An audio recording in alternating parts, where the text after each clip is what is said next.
Good morning, noodlers. Just caught me in a little bit of some breakfast here. Welcome to the Sell a House Wholesale Real Estate Training, number 63, if I'm not mistaken. Um, got a lot to cover here. Merry Christmas, first of all, to everyone. I know it's tomorrow, but we're not going to be here tomorrow, so just wanted to express our wishes to everybody. Merry Christmas to all. Happy holidays. Kwanzaa, everything, whatever it is that you celebrate, we wish you a happy one. Okay. I I say Merry Christmas. I'm sorry. I know it's not the politically correct thing to do these days, but I don't care. I'm not politically correct, and that's just who I am. So I say Merry Christmas. If that offends you, I apologize. So Merry Christmas to all. Happy holidays to everybody. I add that in nowadays. So, and we'll get into, don't forget to come back next week because we're not going to be finished with this at all, first of all. And we're going to be doing Monday, Tuesday, Wednesday next week also to hopefully get through this reflection and expansion sort of, I guess you want to call it a challenge or, just a project, whatever you want to call it here that we're presenting to you today over these the end of this year here. And really what we're going through here is a system to help you achieve your 2015 financial goal, and that being, which it should be for everyone, to earn more money than you did in 2014. That's the bottom line, because if you're not, I can't say this enough, if you're not moving forward, if you're not outpacing the economy and the inflation and all of that stuff with your earning power, you are going backwards. And if you think that either hey, the fact that I'm still making the same money I made last year, I'm not going backwards is a good thing. It's not. You are going backwards. And even you really got to look, even if you're making a little bit more money than you were making last year, how much buying power have you really ultimately lost? Because once you weigh the amount of increase that you've gained over the amount that you've lost, a lot of times you'll find that you're still losing. You're still going backwards, just not as fast as some other people. So the object of the money game every year is to earn more money than last year, period. That's the bottom line. You have to do it. If you're not doing it, you're losing. You're losing the game. You're stuck in the rat race forever. Okay, so our system here, what we're talking about now, is a reflection of 2014. You can't move forward from where you are until you understand where you came from. I mean, the first thing you want to do, obviously, is look back to the beginning of 2014 or the end of 2013 and say, okay, at the end of 2013, I was making this much money. At the end of 2014, now I'm making this much money. I'm earning this much money. Did you improve? Okay. Did you improve by an overall average of at least 20%?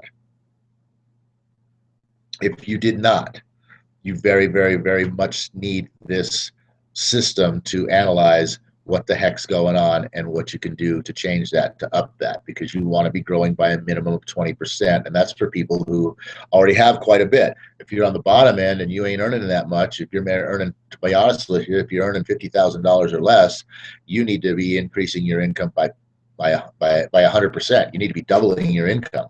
That's the bottom line. You just need to double your income in 1 year's time quickly, because otherwise you're going to get caught in the dust, or left in the dust. Caught in the fray and left in the dust. So what our system was basically is to look back at, first of all, your income for 2014, and then we started looking at what you did. To look at your income, basically we had you make a chart like this with all the dates. We had you pick a Friday, Saturday, or Sunday to end your week with. Go back to January, figure out what day that week, what date that day ended on the first week, and create yourself a chart that goes like this. Put a dark line between each month so you can break apart the months and you can see each week. Okay, then we told you to go back, once you created that chart, go back and get your income numbers for each week. You want to get your gross income, which is the total amount of money earned. Then you want your AT as your after-tax income. This may or may not apply if you are owning a business, because you might have to do that at a later time. And then you have your net income, which is after all your expenses. And I requested that, or I suggested that if you are a employed person, that you count your your bills, your power, not things like, I would say, I don't know, you can go either way with this, like medical insurance, auto insurance. Are those necessities or are those luxuries? That's up to you. So your necessities really is your shelter. You got to have a roof, so you got to pay rent. You got to have the lights on. You got to have the water on. There's certain bills that you have to pay. Those I would consider your expenses. The rest of it I would consider your luxuries, what you have left over to live off of. And like I said, a lot of people, especially, well, changing now, but a lot of people didn't have medical insurance before. It was a luxury. I still consider it today to be a luxury, even though I have it now. But regardless of that, use your household bills as expenses. Then once you have these numbers in place, you have your gross, your AT, and your after tax and your net numbers all in place. You're going to use this chart to build a graph. Okay, and what you're going to chart, you're going to chart two of these three. You can either do your gross or you can do your after tax, but you always want to have your net. You want to know exactly how much money each week you've got to live off of. So you got to do the net. Then you can either do one of these two, depending on whichever one you want. If you want your after tax number, you just want to look at it that way from your paycheck. How much money did you actually put in your bank account? Or if you want to look at it from your gross, how much did you actually earn for that week, and then be able to see the taxes in there too. That's up to you. In fact, if you're doing that, you could even chart all three lines if you want. Chart your gross, chart your after tax, and then chart your net. Your gross and your after tax, though, see, they're usually just going to be a parallel of each other. So that's why you really kind of only need to do one. And then, so then you're going to chart a line graph. And we talked about doing a line graph that looks like this, where you have your dollar amounts up the side, you have your weeks across the bottom, and you have a dark line notating each month. And on week 1 of January, you made, this is, we got this going 500 by $500 increments. We talked about you might be able to use $100 increments.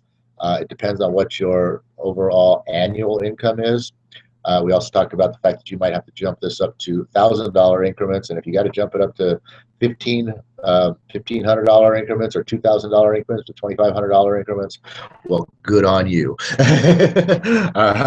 because you're going to chart your weekly, which is going to give you 2 lines that look something like this, and then you're going to chart your annual or your cumulative, which each week, in week 1 you made $500. In week 2, you made $800. In week 3, you made $600. So that's going to continually be going up week after week after week. Hopefully it's not going down at any point in time that you lost money, or hopefully it's not even flatlining at any point where you didn't earn any money at all. But it might, who knows?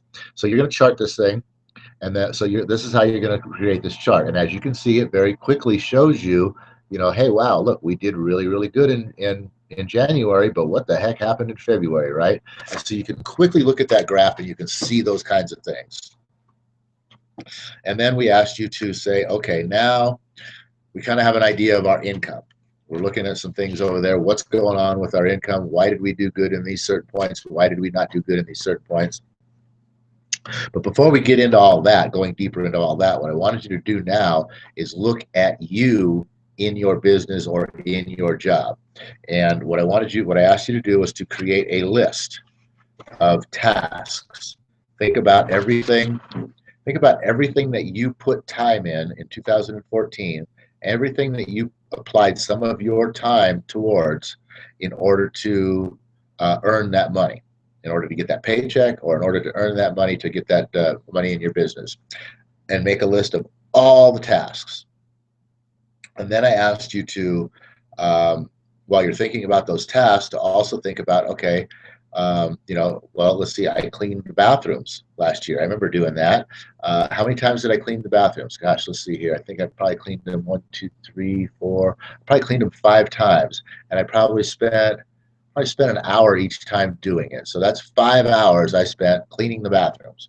Put that on your list, okay? So you want your task. So you want a list like this of all your tasks. Well,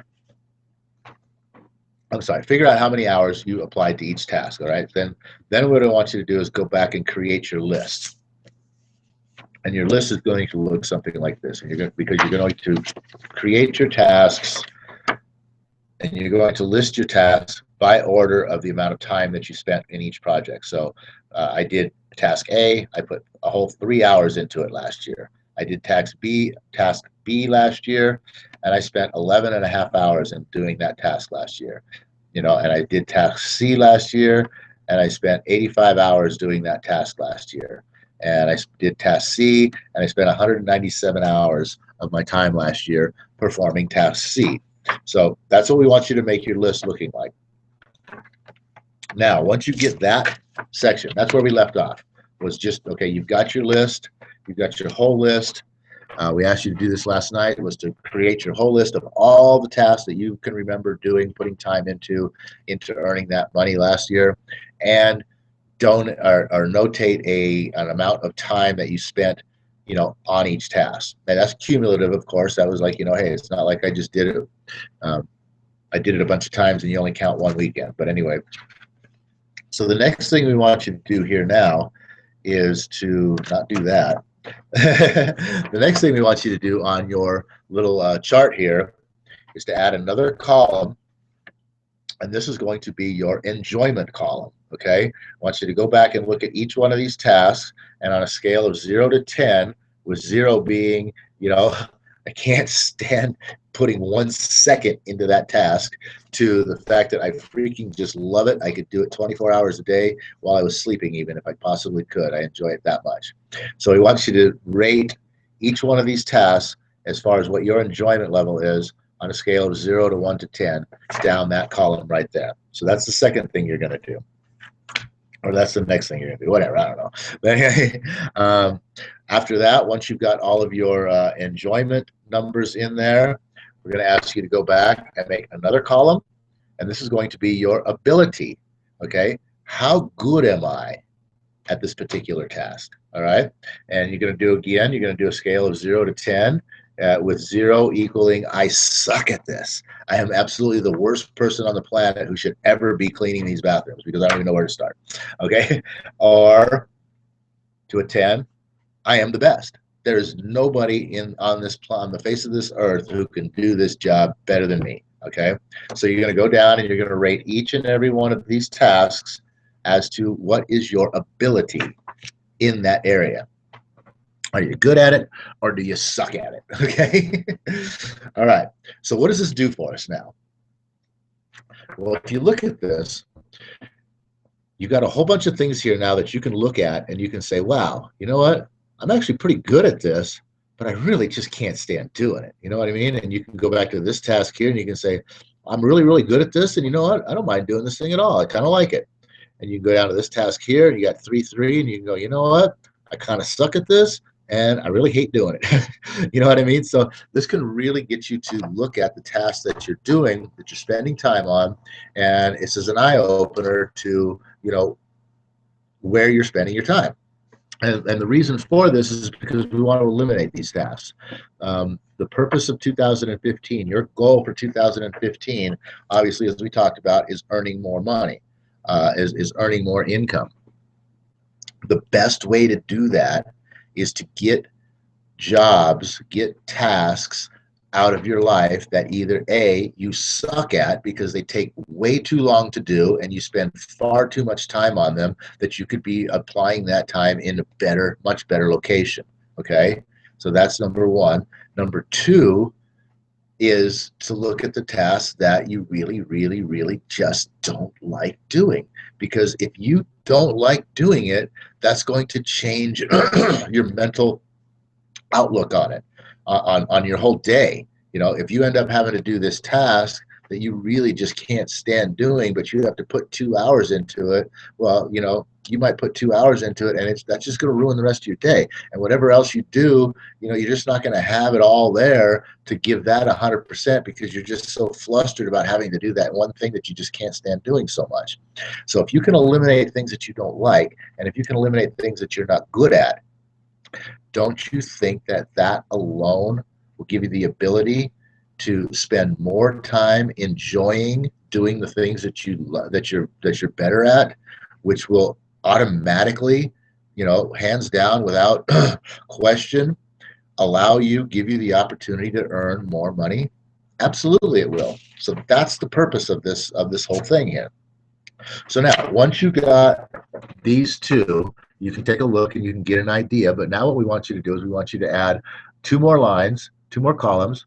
Leave this one blank because we have some more special stuff for later. And this one over here, we're going to call this your me score. And in this column here, what we want you to do is we want you to total these 2 columns up. So as you can see, I don't like doing this at all, but I'm actually very, very good at it. So I score an 8. Over here, I like doing this pretty much, and I'm really good at it. I score a 17. This one here, 3 and 3, I'm not really very good at it, and I don't really like doing it. That's a 6. So total up and get your me score for every task. Now, what this is going to do, this is really going to help you focus in on where to start with your elimination process, because I can tell you right now, anything that does not score a me score of 10 or better, does not score a me score better than 10. So anything 10 or less in the me score column, those are the things you need to start getting rid of, eliminating out of your life, because those are the things that are really, really, really dragging you down. That's the way this can really help you do that. So now, boy, I thought that was all as far as I got. I made all these extra stuff this morning, and I only got us to there. Okay, so hopefully, let's see if I can figure this out now.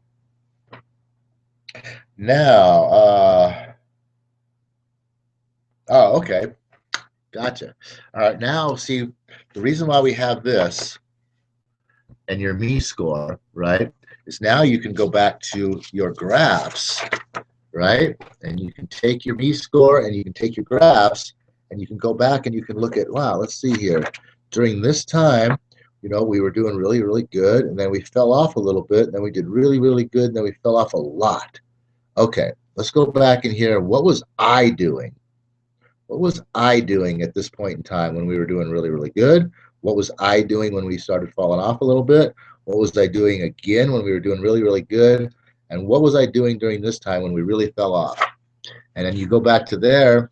Once you figure out what all this is, you take that back to here and you look at your me score. And I will almost guarantee you that at the times when you were doing really, really good, you were probably performing a lot more of the 11 and higher score me score tasks.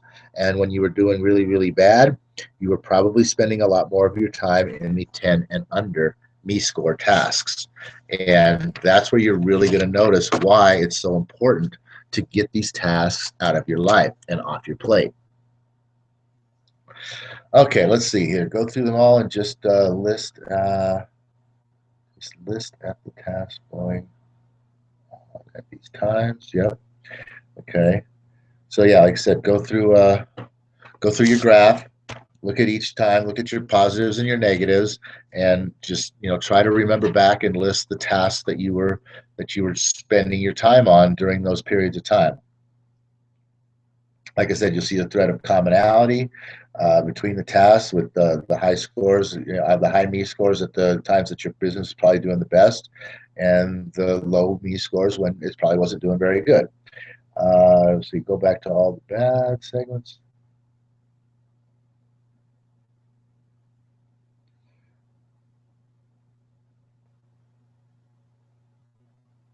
Yeah, I would suggest that you and don't jump back and forth when you're looking at that. When you're looking at your graph, look at these periods of time and go, okay, let's see here. This week we were doing good. This week we were doing good. This week we were doing bad. Okay, so let's look at these 2 weeks. Let's not look at that one right now. We did good. We did really good during this week. Let's look at that week. We did good during all these weeks with steady growth. Let's look at those weeks, and go through and look at all the good weeks first. Right, so you can kind of get an idea of what's going on with in your good weeks. And so and it just keeps you in a common frame of mind of thinking about, okay, what was I doing at this point in time when things were going good? What was I doing at this point in time? Instead of bouncing back and forth. After you do all the good, then go back and go through all the bad.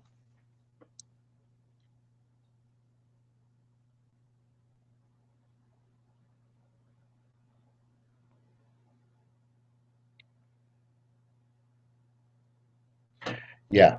And okay, this is kind of like I said, this is where we get into kind of the nitty gritty of really what's going on with your earning ability, because, like I said, you're going to start seeing a common thread here that, your ability to earn, like I said, because of your me score, being in the higher realms when you're doing good and being in the lower realms when you're doing bad, this is a harsh reality check here. You're gonna finally wake up and realize that you are the key element to your own success. You can't blame anybody else but you. You can't blame the business itself. You can't blame the market. You can't blame the economy. It's all about what you're doing. All right. So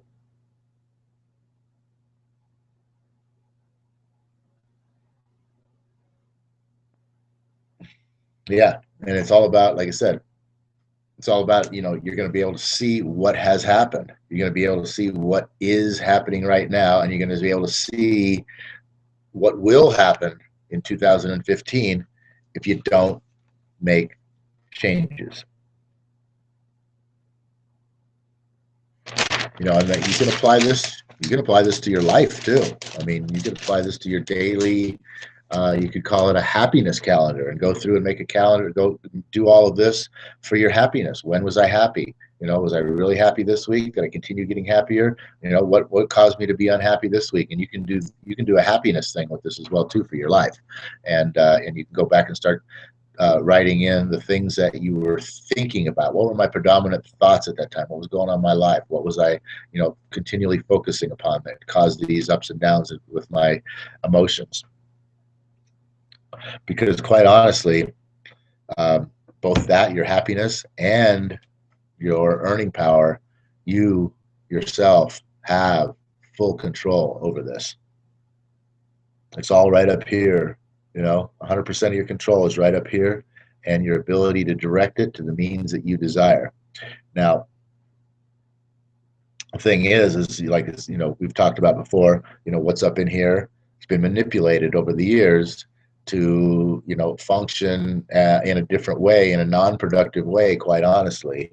And, unfortunately, that's not your fault, but in a way, it's not your fault that it's in there, okay, because you didn't know that it was being put in there. So for that, like I said, that is not your fault. I don't like saying it's not your fault, because that in reality, um, how people get complacent, when it's like, oh, it's not your fault. It's, when we give you something that you can blame, complain, or justify about, then, you have an excuse, you have an out that you don't have to excel, you don't have to succeed, you don't have to try, because it's not your fault. So I don't like using that term, but as I said, what's in here right now is not your fault, because you had no idea what was being put in there had such negative hmm, had such negative connotations to it. So, you know, I don't even know if I want to go here. Oh, it's not your fault.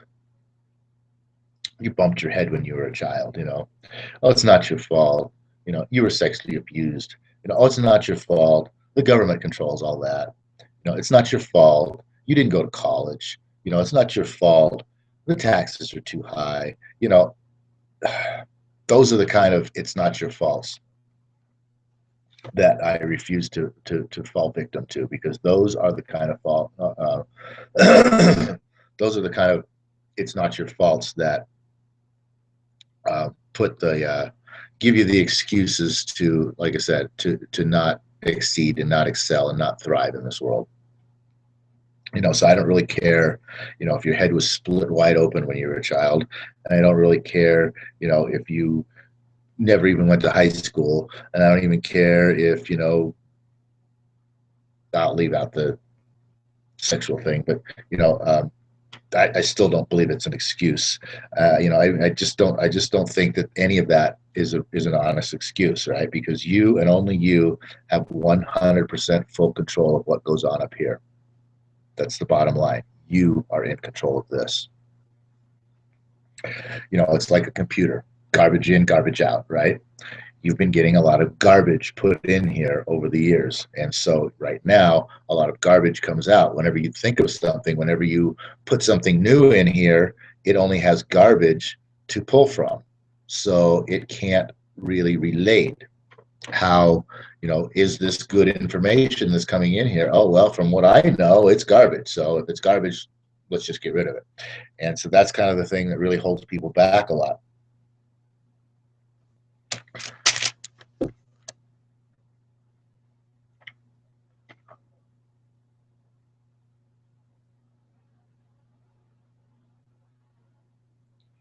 All right, let's see here.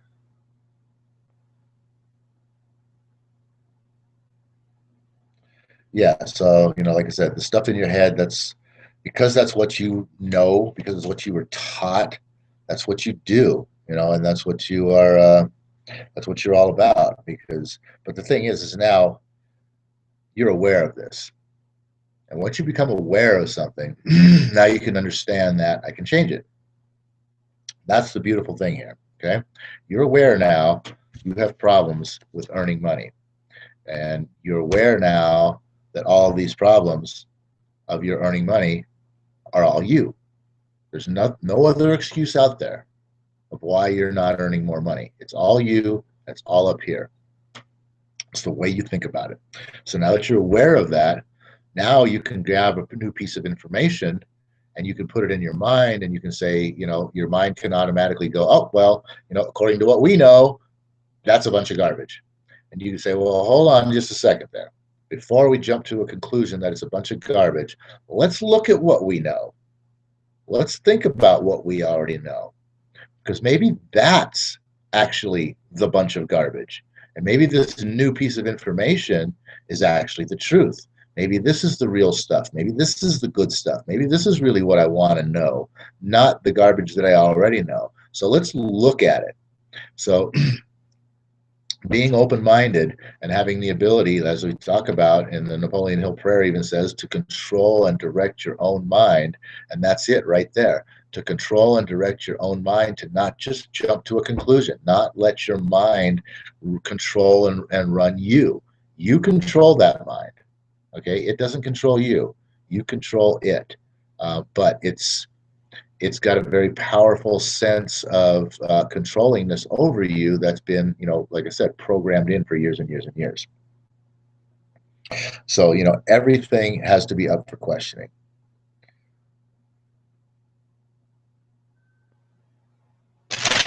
All right, well, I think we're getting here. This is going to go on. Yeah, we're doing pretty good.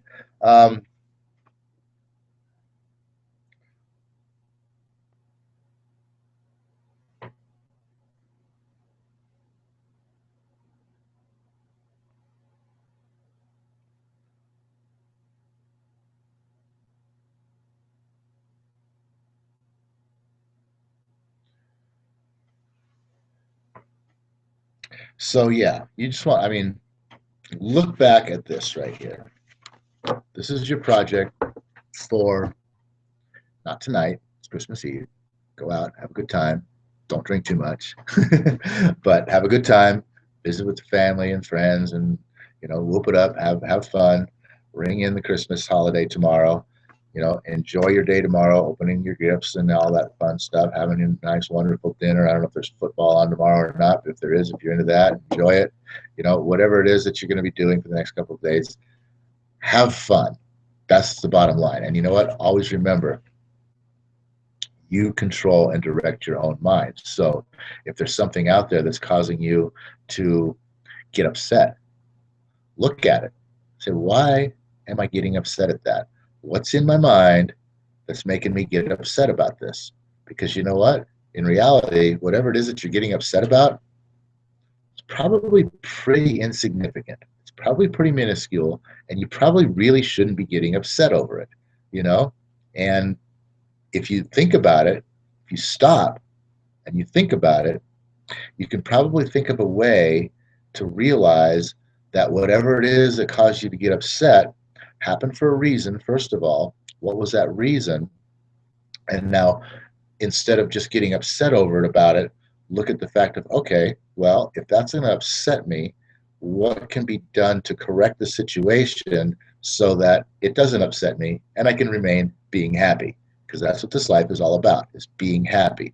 And being happy is part of this program here of eliminating the things that you don't like to do, because that doesn't make you happy. When you're doing the things you don't like to do, you're not happy. And when you're not happy, you're not productive. So spend the weekend after tomorrow, after today and tomorrow. You got Friday, Saturday, and Sunday. Spend the weekend putting your list together, building your graphs, seeing where the good and the bad was in your business, putting your self list together, coming up with your me score, and looking at the tasks that were happening in the good times, the tasks that were happening in the bad times, and categorize those into two lists. Maybe I don't know, however you want to do it. I don't know, maybe I have something in here to do that with, but just look at the good and the bad and compare that with the tasks of your me score, how much time you were spending in the good and the bad periods that correlate to the success level that you ultimately had for that week. And this is really going to open your eyes to, like I said, the fact that it's all wrapped around you. It's all wrapped around how you think about everything. It's all wrapped in, and because what you do is what you think about, and what you think about and what you decide to do are based upon what you feel about it. And that all, again, comes out of your thinking. So with that, everybody, I just want to say once again, Merry Christmas. Enjoy your holiday tomorrow and this evening. And we'll be back here on Monday, 8:30 a.m. to pick this up where we left off, because we do have, you saw one blank spot on that, where there's and I've still got like 5 more columns to add into this thing, where we're really, really, really going to drill down in and pinpoint the problems that you need to start fixing and or eliminating first in order to succeed in moving forward and building and growing and ultimately earning more money in 2015. All right. So with that, Napoleon Hill prayer. O universe, I ask not for more riches, but for more wisdom, which means with which to make better use of the riches given to me at birth, consisting of the power to control and direct this being of mine to whatever end I might desire. All right, everybody.